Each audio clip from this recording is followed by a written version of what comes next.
Bonjour à tous.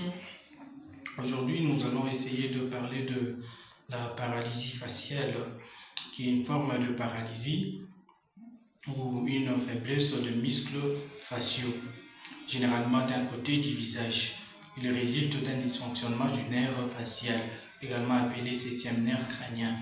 Le nerf facial possède plusieurs branches et des fonctions diverses. Il contrôle le muscle de l'expression faciale, y compris c'est impliqué dans les rapprochements et la fermeture des yeux.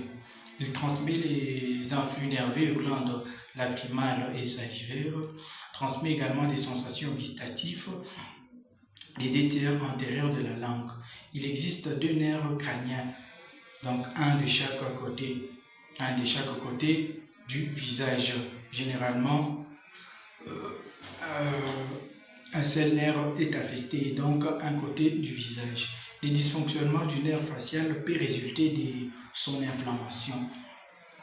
Le nerf gonflé se retrouve comprimé lorsqu'il sort du crâne dans un canal étroit. Les symptômes de la paralysie faciale se développent soudainement, généralement en quelques jours, et peuvent aller d'une légère faiblesse à une paralysie totale de muscles de la face.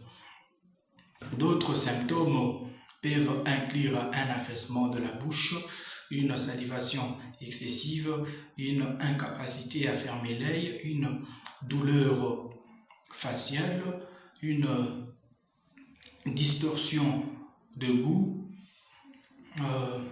une intolérance au bruit fort. Elle est associée, donc cette paralysie faciale est associée à certaines infections virales, en particulier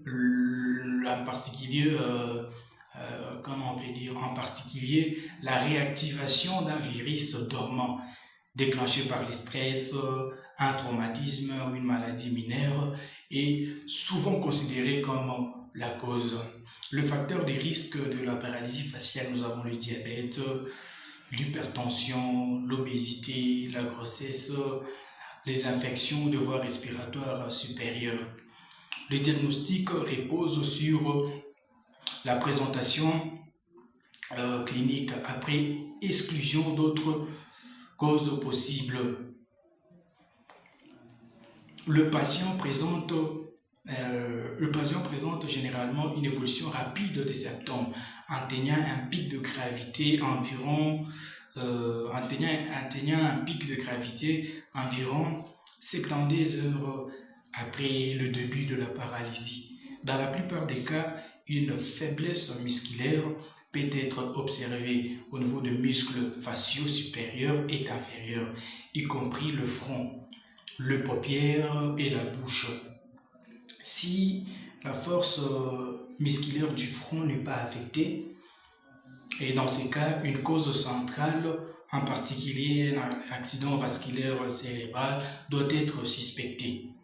En effet, le muscle faciaux supérieur, contrairement aux muscles faciaux inférieurs, reçoivent des impulsions nerveuses des deux hémisphères cérébraux, donc gauche et droite du cerveau, de sorte qu'une lésion d'un côté, n'affectera pas leur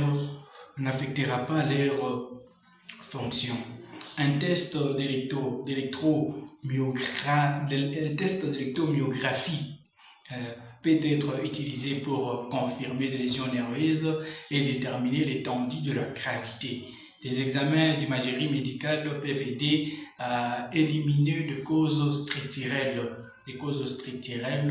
comme une tumeur ou une fracture du crâne. Et donc voilà pour cette petite vidéo qu'on a essayé de faire sur la paralysie faciale. Prochainement, nous allons essayer de parler du traitement kinésithérapique et de mesures préventives. Merci.